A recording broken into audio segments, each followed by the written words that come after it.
I want you to picture this classic YouTuber scene. You've spent several days crafting a video masterpiece. You've uploaded it, you've published it, you've waited, you've watched, and you've hoped. But inevitably, your video dies. Harder than Die Hard 5.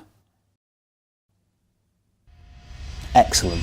So what are you going to do now? Hold a funeral for your thumbnail? Or smash your laptop like it just suggested reposting the content on TikTok as a solution? Or maybe, just maybe, you learn from it. I'm going to ask you a question and I want you to answer in the comments below. Have you ever made a YouTube video that you have absolutely adored but felt like it never got the recognition it deserved on YouTube? Now obviously we can all say yes to that question, but what I want to know is, ultimately, why do you think that video failed? The brutal truth is, the majority of the videos you make on YouTube will not quote unquote succeed. Some of them will absolutely tank. I'm not just talking about flops, complete and utter failures. We are talking deep 10 of 10s.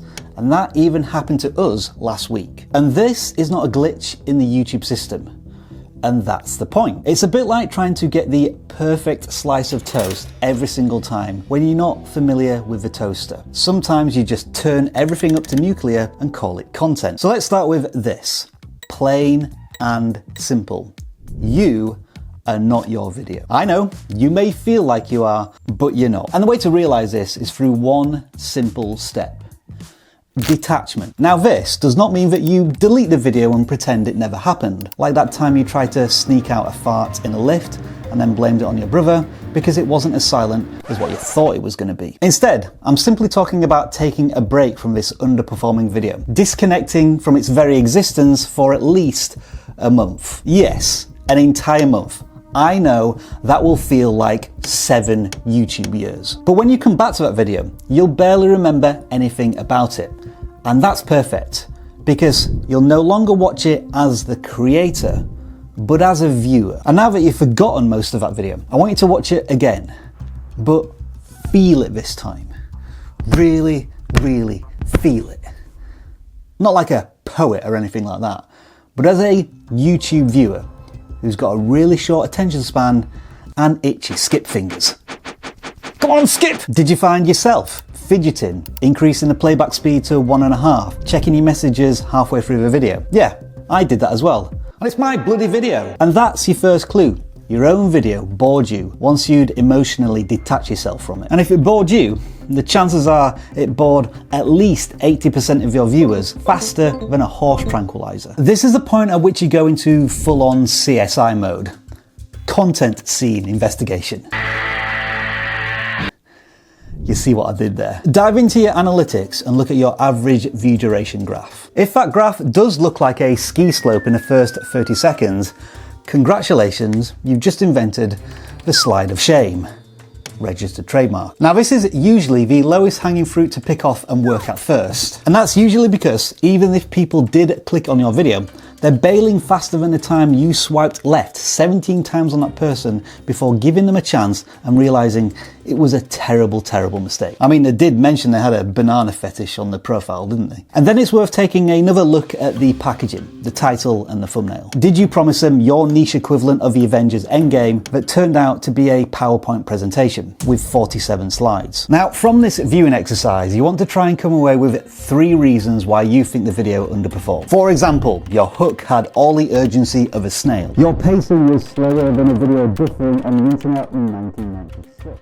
Or your thumbnail screamed boring. Now you don't have to be quite as sarcastic with your own constructive criticism, but the important thing is to note all of these reasons down. In fact, let's go old school, old fashioned, and write them down, if you know how to do that these days, and stick them on the wall behind your monitor as a reminder of what you need to do better next time. Then, when it next comes to making a video, choose one of those reasons and go laser focused on improving it. Let's say your intro sucks. Cool, here's what to do. First, get rid of that graphic logo and musical jingle because nobody cares. Don't bother asking anybody to like and subscribe because they're not going to do that yet, and treat the first 10 seconds of your video like Mission Impossible. Explosions are optional, Scientology is definitely not required, but viewer retention is essential. Build one thing better every time.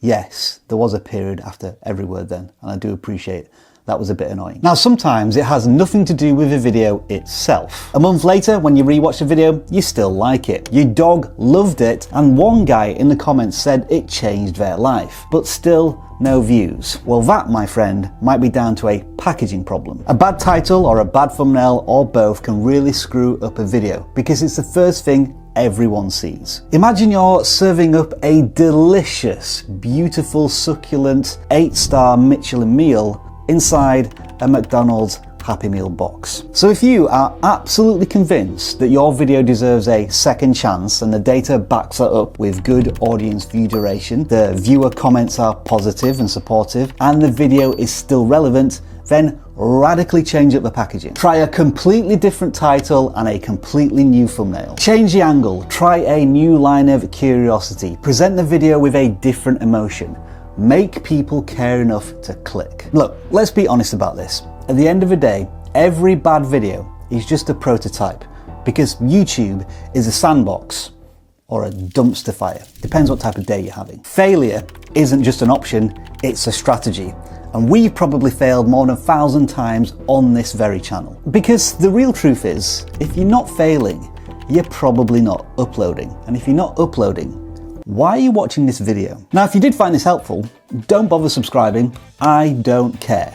But if you care about more of YouTube's life lessons, then watch this absolute banger over here, where no sausages were harmed in the making of it.